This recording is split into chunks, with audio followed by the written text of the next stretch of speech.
Welcome to Great Taste. I'm your host, Steve Voss. 60 minutes upcoming of deliciousness. I get to visit with Sarah. I'm so about pronunciation. I can't even pronounce the English correctly. I get to visit with Sarah Ahn, who is the co-author of the new book, Umma, A Korean Mom's Kitchen Wisdom and 100 Family Recipes. She's the co-author with her mother, Nam Soon Ahn. And Sarah is the social media manager at America's Test Kitchen and the force behind at Honest Kitchen. That's AHNEST Kitchen on Instagram and TikTok. Her mother, Nam Soon-an, immigrated to the United States from South Korea in the 1990s and previously ran a successful restaurant in Riverside, California. So welcome to the show. Thank you so much for having me, Stephen. Super I excited. I'm so thrilled because this book is much more than a cookbook. I mean, the cookbook, I think this isn't right, but I'll say it. It to me, it was secondary. To you, that's totally different. I know we'll get into that story, but for me, it was secondary. The story of three cultures, really: North Korean culture, South Korean culture, American culture from an immigrant standpoint, from a first generation immigrant family standpoint, family, food, and all the emotions that surround that, communication, which hmm we're going to be talking about, I know. That's really, for me, that was what drew me into the book. I have to say, it was so moving in many places. And I'm starting to well up a little bit about it Yeah. because it was just very emotional. And I'd love it if you would read the dedication part of the book that your mother wrote something and you'll read it. She wrote it in Korean, but you're going to read it in English and then your own uh, hmm Yeah, I attitude. would love to do that.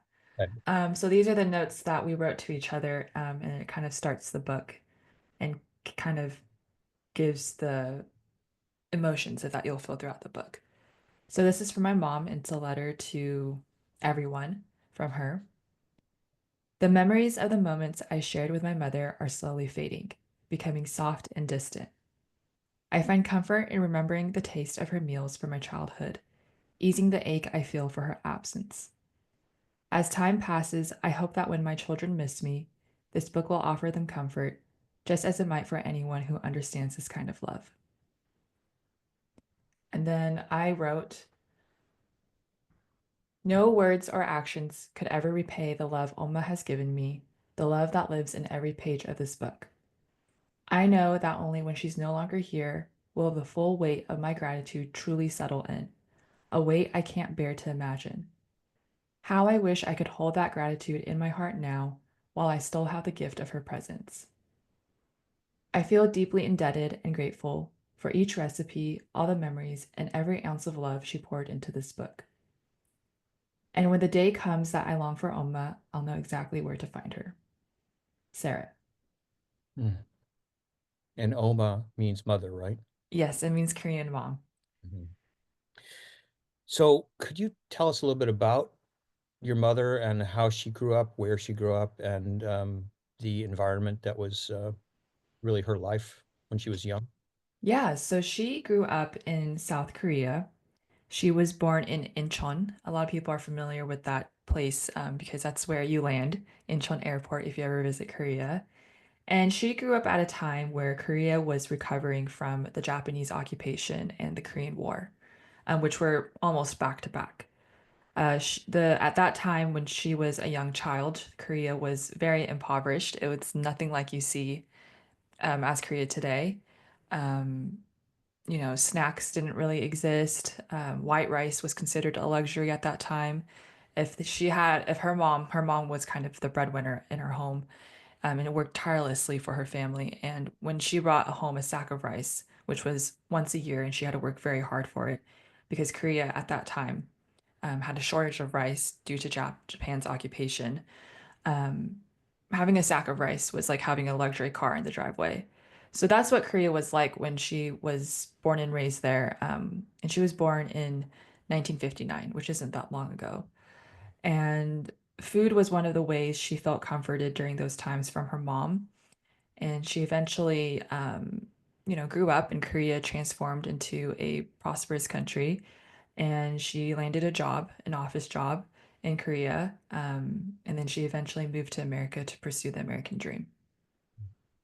And the way your mom and probably everyone in that culture, for the most part, their relationship with food, it was totally different than the relationship that most of us have with food in the respect that, as you said, the times economically were tough, and even a grain of rice, I think you're right, was precious, Hmm. or she told you that, and not eating whatever you were served was considered wasteful.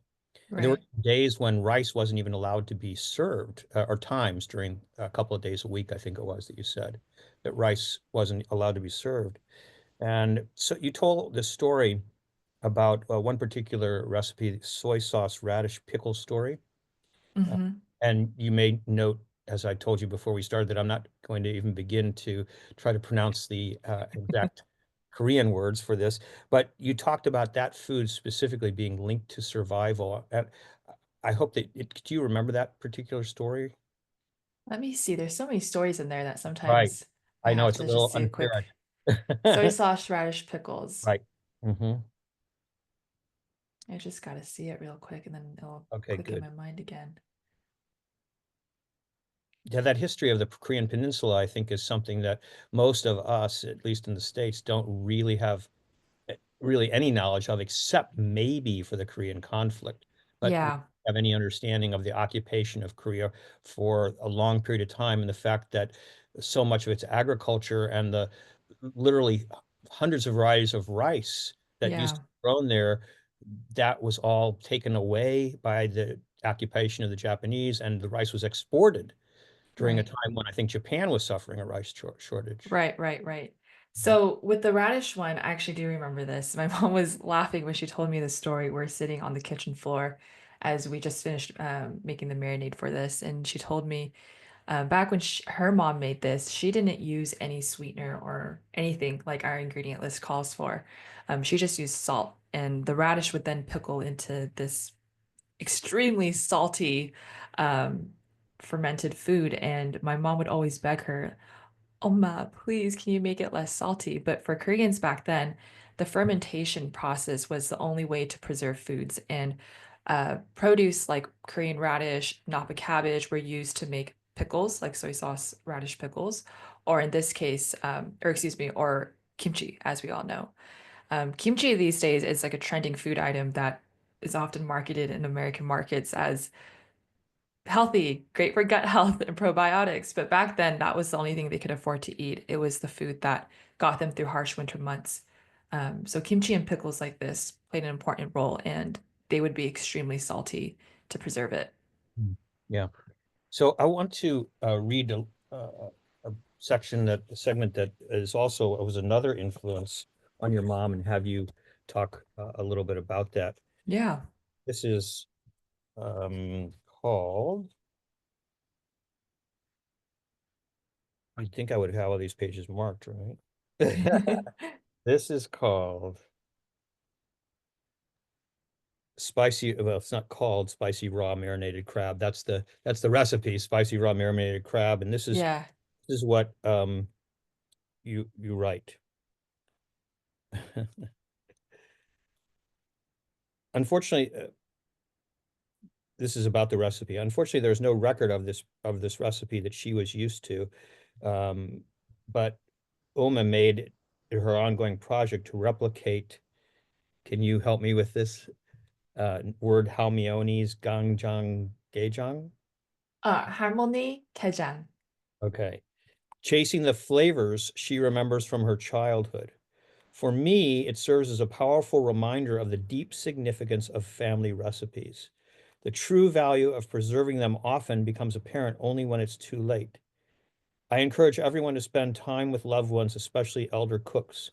Be patient as you learn how to create some of their dishes, and be sure to get exact measurements, even if they don't use measuring cups and spoons. Show gratitude for their guidance in passing down these recipes, and give them a big hug for helping to preserve a tradition that will live on with future generations. You'll thank yourself later when you taste the memories they've left behind. And this is in relation to your mother. trying to recapture the influences of when she was younger. Could you talk a little bit about her upbringing and who she looked to and whose recipes she was used to? Yeah, so in the book, we talk a lot about Harmony. Harmony is my mom's mom, my grandma, and she was a very well-known home cook in Incheon. Of course, in the Korean community growing up, again, when Korea was impoverished, everyone was a home cook. That's why Korean cuisine is so strong. Particularly the women are pretty much the founders of Korean cuisine, where they made all these different fermented dishes and whatnot. Um, but what made the Harmony so special was that despite all the women cooking, they would line up outside her home because she made the most amazing X, Y, and Z. Pretty much anything. Her kimchi, her spicy raw marinated crabs, her soy sauce crabs, and whatnot. And so my mom grew up with this taste that at that time she didn't know how amazing it was because she grew up with it. But as time has passed and her mom has now become a more of a distant memory, she gets glimpses of those tastes and takes her back to those times with her mom. And this the recipes that she's been able to develop on her own, because my mom's a talented cook as well, she's been able to replicate the tastes of home. But the one recipe she was unable to do so was the soy sauce crabs. And she's still working on it, and that's why it's not in her book. But food memory is such an amazing and powerful tool uh, that all of us have experienced. And that's one of the things that I love about the book because there's so many food memories Hmm. associated with your family that are part of this.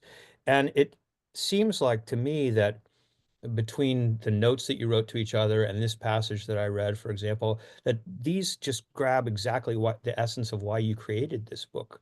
You created it for yourself, for sure, and everybody else gets the benefit of that. But this is something that's really part of your own self-exploration. Absolutely. Especially as a Korean American. Um, my dentist made a really good point that kind of, I guess, hit the nail on the head. But he was like, he's also Korean American, and he was telling me, I don't really know how to make Korean food, but I use the ones online, which is catered towards Korean Americans or those who are interested in Korean cuisine. And he said, they get me 80% there. It never tastes like my Omma's food, which is 100% there, but it gets me there 80%, which I guess I'm okay with. And then that's when it clicked with me that, like, I don't want the 80% because when there's a time, if we don't learn this now, especially as Korean Americans, it's only going to drop from 80% to something, a bit more diluted with each generation. We already see that with the language. I'm not fluent in Korean. I'm working on it.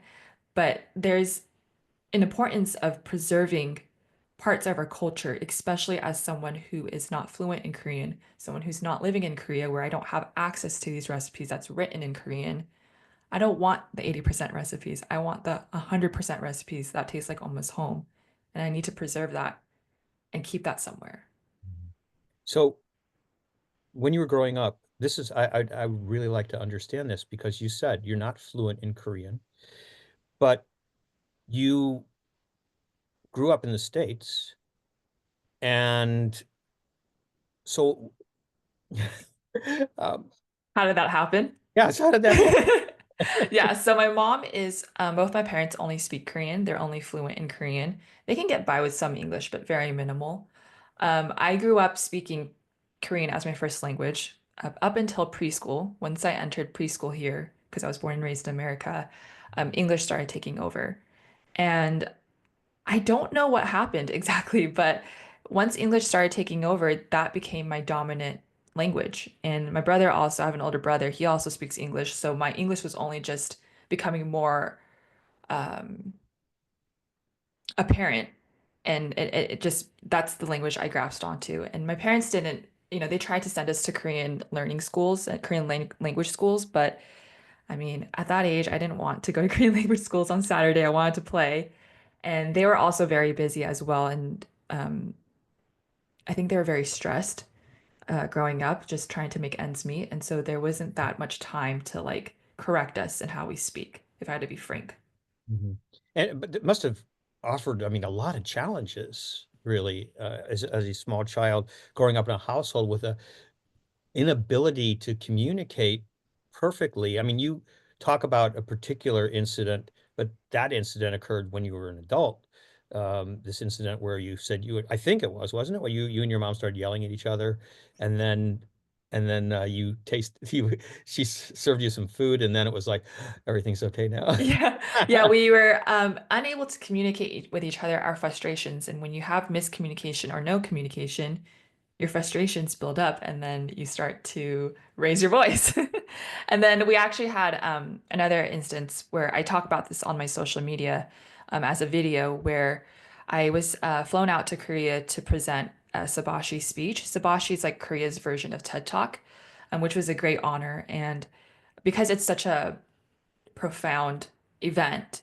I submitted my essay, which was written in English, and I presented in English, but they also had the translations prepared before. And so my mom sat in the audience and she saw me speak. She saw me present this speech for the first time, and she was able to see the translations live. And that was the first time she ever heard me speak and fully understand my intellect, my emotions, and my words at play.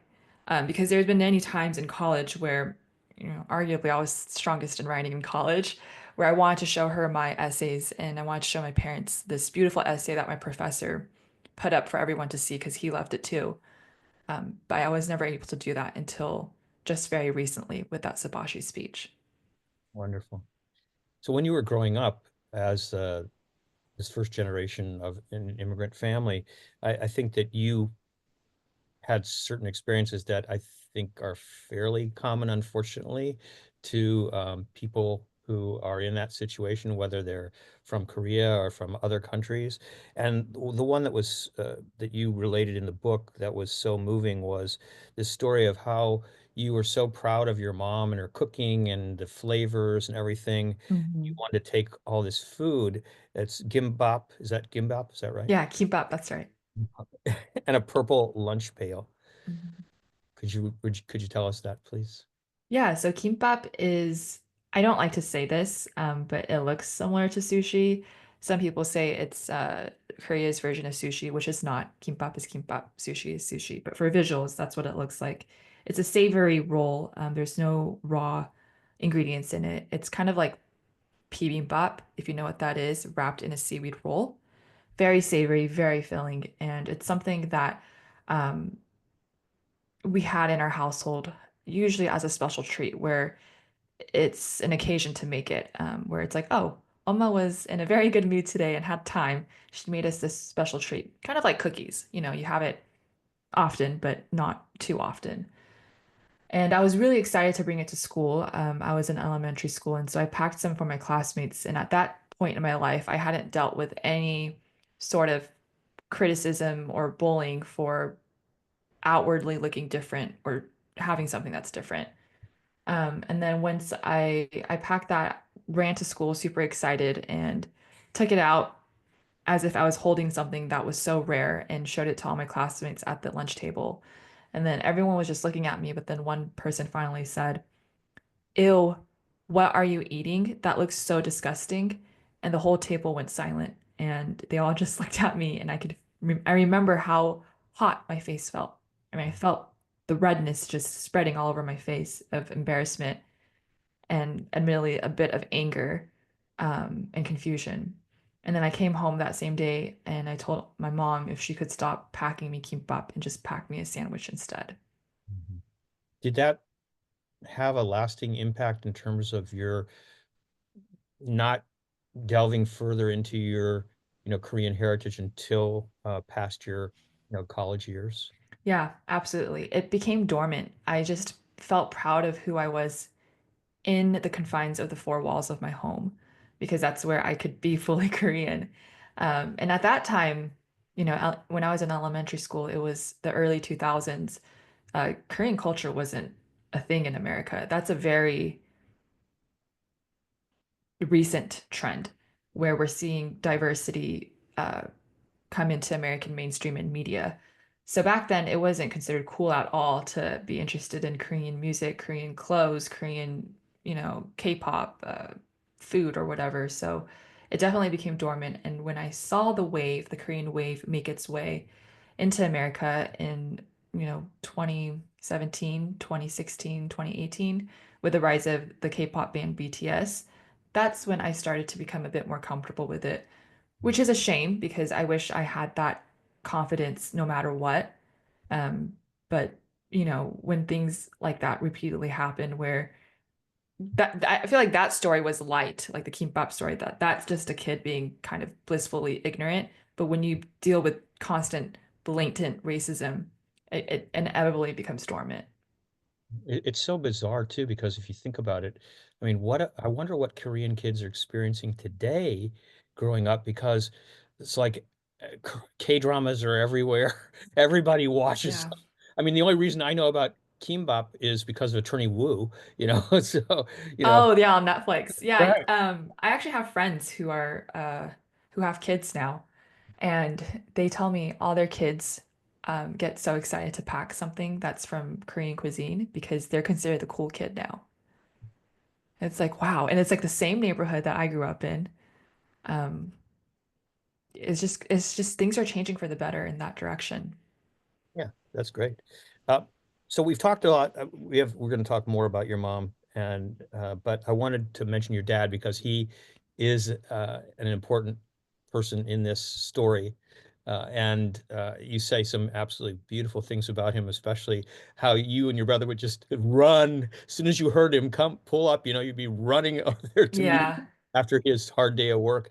And he just seems like, from the impression I get, he seems like this quiet, strong but stoic figure. And I don't know Yeah. if that's right or not, but that's just the impression I got. Yeah, that's exactly what he's like. So, for those of you who don't know, my dad is a painter. And when I say that, people think, oh, he's an artiste. It's like, no, no, no. He's like an exterior painter where he's painting homes and buildings and he's painting outside. So he works in very harsh heat sometimes, especially in the summer where it's triple digits here in the desert, California. And it's an occupation that um, fills you with pain and respect as you get older. And the Once We Ran essay that I wrote in there, it actually started as a poem because it was the hardest one to write for me, one of the hardest ones to write because it was so emotionally um, filled. And so it initially started as a poem where we used to run to my dad because he came home. It's like a homecoming every day, and we were so happy. But then as you get older, you start to realize, oh, he's coming home a shade darker. His crow's feet are getting deeper. He's in his 70s. We don't run up to him anymore. It's now we ran. And so yeah, he is the unsung hero of our family because we wouldn't be here without him, but there's some pain that comes with that. So let's skip to post-college, because at that time you went through a very challenging period. You talk about yourself as being unhappy, miserable. The only thing filled, the only thing that made you fulfilled was your mother's food. hmm I think that, when we go through elementary, middle school, and high school, everything is so prescripted. You are told to get into a good college, and then once you get into a good college, you're told to get into a great office job that, it's related to your major. And I did that exact prescription. And I realized I wasn't following what I had truly wanted to do. And so I eventually came home. At first, I was confused. It's like, oh, this just must be adulthood, and I just need to get used to it because I'm a fresh grad. But then it just kept getting worse, where the confusion turned into misery, where I woke up feeling heartbroken every day.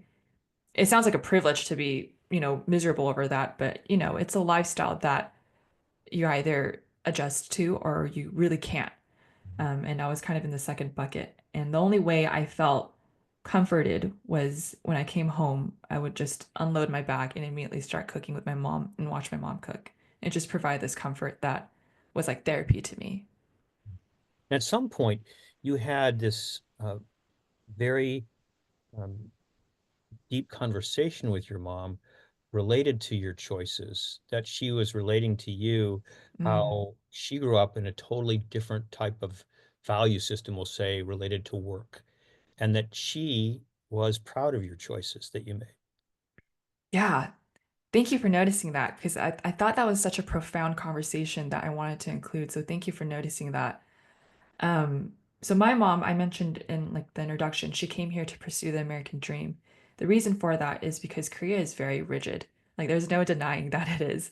Today, when you apply for a job there, you're often required to submit a photo of yourself, something we can't do in America.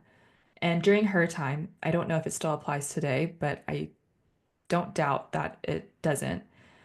If your boss is still in office, you're not allowed to leave. You have to leave when he or she leaves. If your boss wants to go get drinks with the team after work, you have to go. And if they're drinking, you're going to be pressured to drink. They also worked on Saturdays, and it was just a lifestyle that was hard to keep up with. Also, on top of Korea being quite superficial. Don't get me wrong, I love Korea and I love it and I adore going there and it's a great vacation spot, but I do think it could get pretty exhausting living there. So she eventually came to America for that reason, but she was so accustomed to that lifestyle. Um, and so for her, when I told her all of this, she kind of just listened to me and tried to understand the different lifestyles we grew up with and what she can offer. And she never told me like, Sarah, like maybe you shouldn't, maybe you need to find a remote job or maybe you should just quit because for her, she didn't come from that background, so it just kind of wasn't um, in her brain that that's something you can do. But she listened, and the thing that she told me was that you're on your right track if you think about it, because you're questioning what makes you happy. You're only 22 and you feel like something is off, and you're questioning what right path do I have to go on. That's a big thought for a 22-year-old because at her age, she didn't question it. She thought, oh, I'm supposed to have kids. I'm supposed to work here 60 hours a week, and that's how we live. She didn't question like what she loves to do, what makes her feel fulfilled, but she saw that in me. And so she just said, trust what you're feeling. I'm proud of you because you're heading towards the right direction, and I'm not worried about you. This doesn't exactly fit in, but I'm recalling right now this story. You didn't have air conditioning, Mm-hmm. and it's hot, as you said, triple digits in at times during the summer. And you used some of your funds that you made when you were working, even though you weren't happy with what you were doing, Yeah. to help buy central air for your family. I mean, it was just so inspiring, so wonderful. I mean, it's like, I'm honestly, I just have to say, someone who's a little bit older than you, um, we won't go into how much older, quite a bit, let's put it that way. Um, Yeah. I have some strong opinions about the current generation, and that there seems to be a lot of we're owed kind of attitude.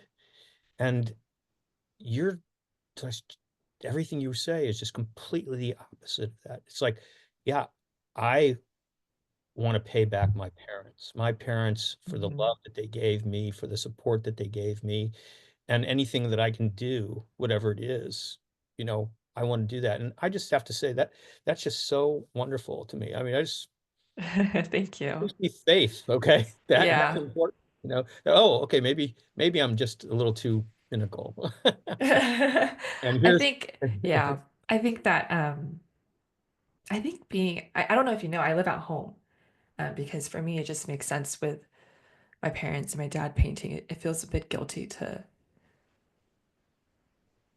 live elsewhere when I could help pitch in here. Um, but I do think that living at home and seeing life from different perspectives really makes you think differently. Yeah, I was talking recently with an Indian couple who they live with their kids, with their parents of one of them, father of the other, all in the same house. And they were explaining how it, essentially what you said, it gives them a completely different perspective as to, what's important, and why they do what they do, and how they're filled. They were saying, filled with love all day, because Right. even though there are ups and downs in family relationships, it's all totally surrounded by Right. this deep caring and bond emotionally.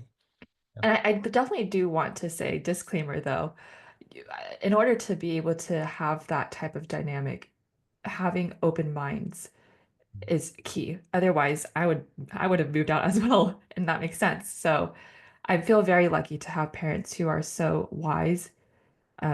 They're also hands off and they respect my privacy and my decisions. And so it's a privilege to live at home and to be blessed with people like them. So talk about reconnecting with your Korean roots because you characterized this experience that you had when you did that. Just give us a little bit of the story, going back to Korea and the experience at the musical where you characterize it as an awakening. hmm So in 2017, I had the privilege to travel to Korea. My uncle bought me a ticket. My uncle lives in Korea, and he showed me all of Korea. And it was such an eye-opening experience because I didn't know what I was going into it. That was 2017. That's when the Korean wave was just reaching its peak, but I kind of turned a blind eye to it. And he took me to the DMZ, which is the border between North and South Korea. Got to see North Korea, which was really cool, considering my mom's side is from there. And then he also took me to this musical. I always forget its name. It's called Shim Chong something. And it's about how a dad sacrifices his ability to see or something like that for his daughter, um, or vice versa. I can't recall at this time. And I heard the Korean instruments and the Korean folklore being sung. And it's like it was like an electrifying moment where I realized like, oh my gosh, I'm not just American. There's this Korean side of me that I fully feel right now. And I remember sitting there, I just cried. Like I cried so much. Like it was embarrassing because nobody, like everybody's there just enjoying the show and whatnot. And I'm just there in tears. And when we walked out of the theater, I told my uncle was like, "What, are you okay?" And I'm like, "Yeah, it's just, allergies. It's just got an allergy attack." But it was really a momentous time because I realized this place feels like home, even though this it was like my first time there as an adult. And then you got to return another time with your mother, right? She hadn't been there for 30 years, maybe something like Yeah, that was uh, that was such an amazing time. And talk about that in the book as well, where we get a glimpse of luxury at that point because TikTok sent us out there. Um, and she got to reunite with her sister, and we got to experience things that I hope we can experience again in the future.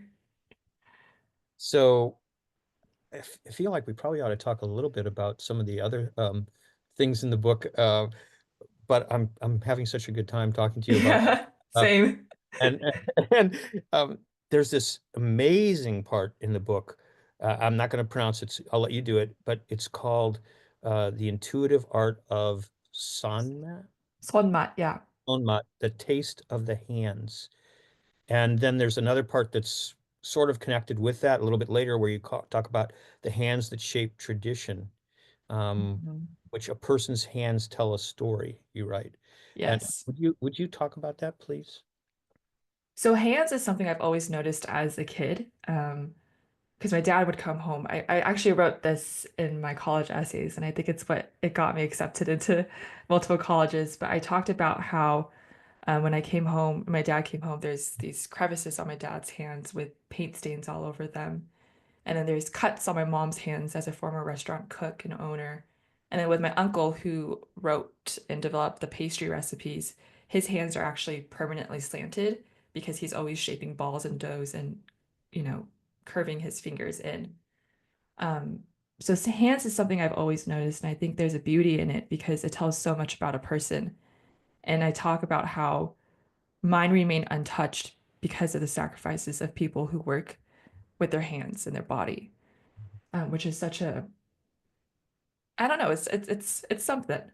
Mhm. Um, but sonmat is an ingredient in Korean cuisine, I would say.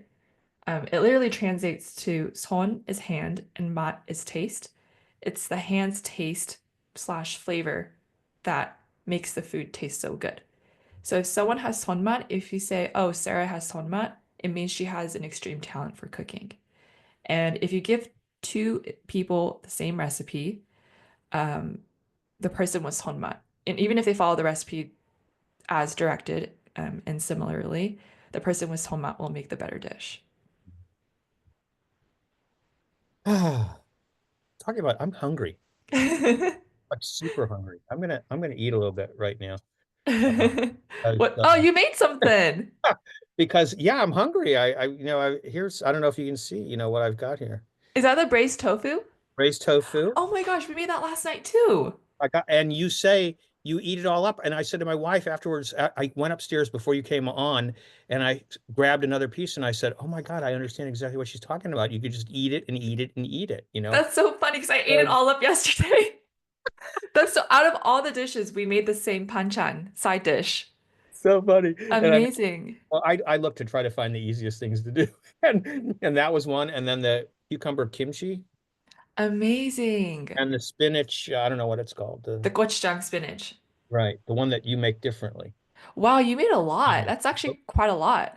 some rice. And it's so good. I don't think I have sanmat, but it's pretty good.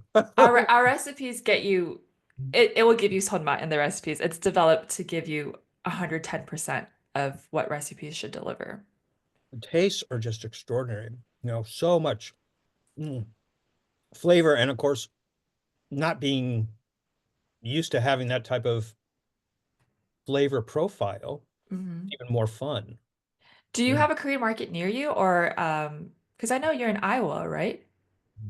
So how did you, I mean we have a whole guide of how to get these ingredients, but I'm curious how someone in Iowa gets these because I my Korean markets there's three in one intersection. So there's quite a lot. Mhm. I'm chewing. I hate to say this, but I will. Amazon. No, that's the only way. That's the Right? only way. And I'm so glad that people have access to it. That's good. Yeah. I got the I got the gochujang. Um, I got the other red pepper, which I don't remember the name of. Gochikaru. Okay. And I had some things because we do cook a lot. So I had, toasted sesame oil and I had some other stuff in it. Nice. But I didn't have the plum syrup. That stuff is outrageous. What is the name of that? Did you get some? Oh That yes, was it's mesher chong.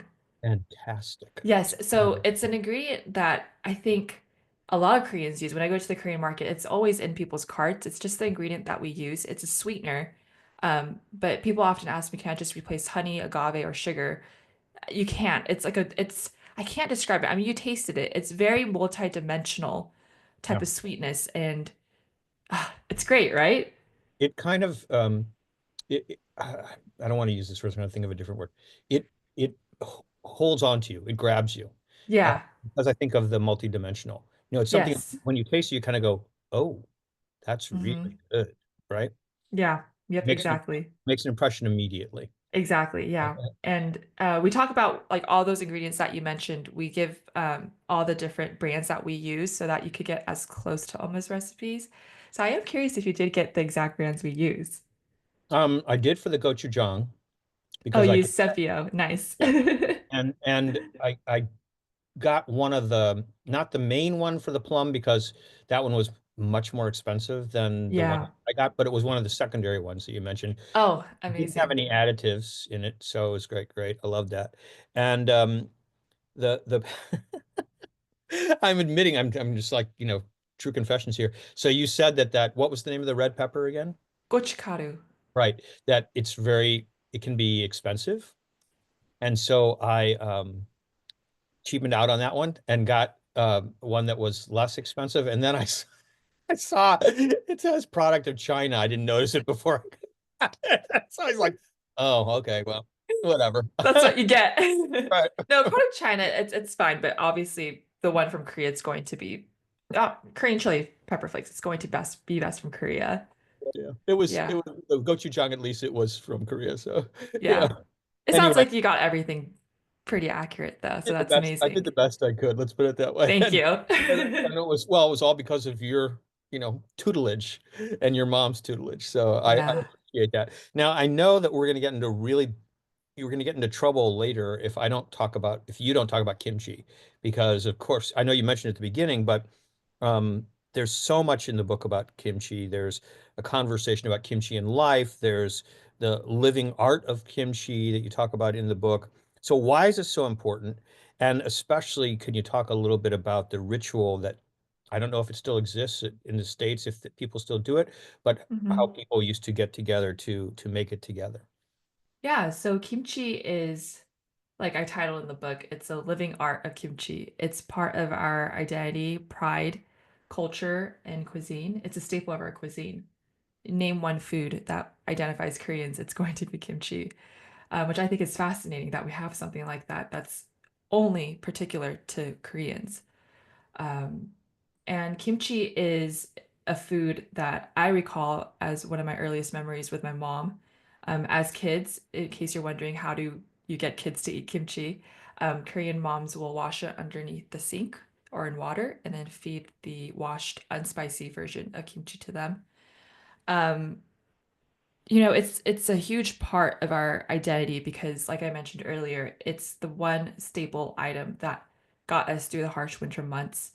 And back then, to get through those winter months, women would gather in the neighborhood and they would make 100 to 300s to loadfuls of kimchi together. And then the men would dig these earthen pots into the ground that the kimchi was filled in, and it would ferment in that way. That concept is known as kimjang. It's the gathering of people to make kimchi. Um, Particularly back then, they made traditional kimchi, which was uncut, known as poke kimchi. And that's kind of a dying tradition. And I heard that especially from someone who used to work for a kimchi company in Korea, where we're not really doing kimjang anymore. A lot of Koreans are actually buying kimchi from like the market and whatnot. Well, I just want to say that because of the easy access to making kimchi that your book offers, because you suggest making the cucumber kimchi. Now I feel like I'm not going to say I will. I just feel like I can move to a different recipe that might require a little bit more effort. So I kind of feel like that with everything because if I'm being to be completely honest, there's a there's a lot of work involved, making Yes. these foods, and it's no wonder that your mother um, that you have so much respect and honor for your mom's efforts because it's not like she spent 5 minutes in the kitchen getting a meal ready for you. No, yeah. But now I do feel like when I was first my first thoughts were, oh, this is way too much. I can't do this. But then I made these dishes and it was really nothing. I mean, they were very easy to make and Yes. simple. And now it's like, oh, that gives me confidence that I can move forward. So thank you for that. Yeah, no, you really hit the nail on the head because I was telling my editors, like, this looks like a lot, but Korean food, because I actually had to retest all these recipes once they were completely finalized, tested by America's Test Kitchen, and then polished up. I had to retest it as someone who is not a professional cook. I was the best person to do this with my mom on my side. And I realized walking out of it that Korean food is actually very easy to make. It's just a lot of easy steps that you have to take to make it extraordinary. Mhm. There's no hard recipe though. Again, I am far from being a professional cook, um, like my mom, but it's a easy cuisine. It's very easy. I could say that confidently. Um, I wish we had more time, so I'm going to just we can run through a few things really quickly here. Um, the recipe of seasoned cilantro radish Oh is yes. fascinating because of its significance related to North Korea. Could you share that? Yeah, so that's a recipe that my mom learned from her mother, who is from Northern Korea. That was before Korea split into two countries. And Northern Koreans, from what I've learned, like cilantro. Like they don't mind it. Kind of like in Mexican cuisine, there's a lot of cilantro. In Northern Korea, that seems to be the case. And as we know, North Korea is very secluded. We don't know anything about them, no less their food history. And so that's the one recipe she learned from her mom, who grew up there and made it quite often. And when I shared this on my social media, I shared it as a video. Other people were like, it was a very few, like maybe like 5 or 10 people. The video was very viral, so there's a lot of comments. They're like, "Oh my gosh, we make that too, and my family's from Northern Korea." And I'm like, "Yeah, everything's checking out." Um, so it's a really fascinating recipe. Um, could you also share your experience as far as the stir-fried small anchovies? Oh yeah. So stir-fried, would you eat that? I'm not sure. So that's a recipe where the body, you eat the full entirety of a little, very mini anchovy, like maybe an inch max. But growing up, I loved it. If you taste it, it is one of the most fascinating things you could eat because it really is a harmony. It's like a harmony that you taste in your mouth where it's umami, it's nutty, it's crunchy, it's sweet. Like it's everything you could describe a food that's somehow all harmonious in each bite. So it is actually an extraordinary recipe that tastes good. But I came to a point where I like freaked out by like the fish and the eyes and the fact that I'm eating everything of the fish. And so for quite some time, I didn't eat it, even though I knew how amazing it was, which is kind of ridiculous. Yeah, it was great. Most Googled recipe in the world you talk about? Yes, that's the good 2023? old bibimbap. Wow. Yeah, in 2023, it was in the world, not in the United States, but in the world, which I think makes it even more special, is the iconic bibimbap, which is a labor of love. Very easy to make, but like with Korean food, if you want to make it good, you need to put in the work. Because my mom was thinking about doing an easy version because it's a lot of work, the one that we put in our book. But then, like she was thinking, maybe we could put all the vegetables on a tray and just put it in the oven because that's how other food medias have done it, and we can explore that. But she told me, but Sarah, I'm going to tell you, if we go that route, the taste is going to drop significantly. And I said immediately, no, we're not doing that. Give it to me the traditional way where we cook every ingredient, every vegetable on its own. Mhm. I really enjoyed the three distinct takes that you shared in the radish water kimchi noodle recipe. There Oh, was yeah. your take, your mom's take, your dad's take, all totally different. That was great. It was a great insight. Is it the tongchimi one? Oh, now you're beyond me in terms of, and no, it's called radish water kimchi noodles. Oh, the noodles. Yes, that is just, that's such a. I took a bite of that and it's a taste that you would only get like at a Michelin star restaurant. That's how nuanced it is. That's because it's derived from radish water kimchi, which is a kimchi that uses no spice. I want to interrupt you for 1 second because the way you relate it in the book is that you took a taste and you said, you just kept repeating Michelin, Michelin, Michelin. Michelin, yeah. It was, oh gosh, that recipe is, I'm like passionately in love with that recipe because it's fascinating. Well, I I wish we could talk for another hour, another 2 hours. Likewise. Such a pleasure. And I want to thank you. And please tell your mom that I want to thank her because otherwise I would have never made this stuff. I mean, honestly, I wouldn't. I've probably only had Korean food once in my life, I think, Oh, wow. It was that I know of anyway. It was in New York and it was a very different type of place. It was a place that specialized in what they called Korean food that the royal house used to eat like hundreds of years ago or something like Oh, yeah, yeah, I know what you're talking about. I had that when I went to the musical that I cried my eyes out. that. Yeah, so I'm very thankful about this book, Oma, Yes, Umma. A Korean Mom's Kitchen Wisdom and 100 Family Recipes by Sarah Ahn, creator of Honest Kitchen, Ahnest, and Nam Soon Ahn.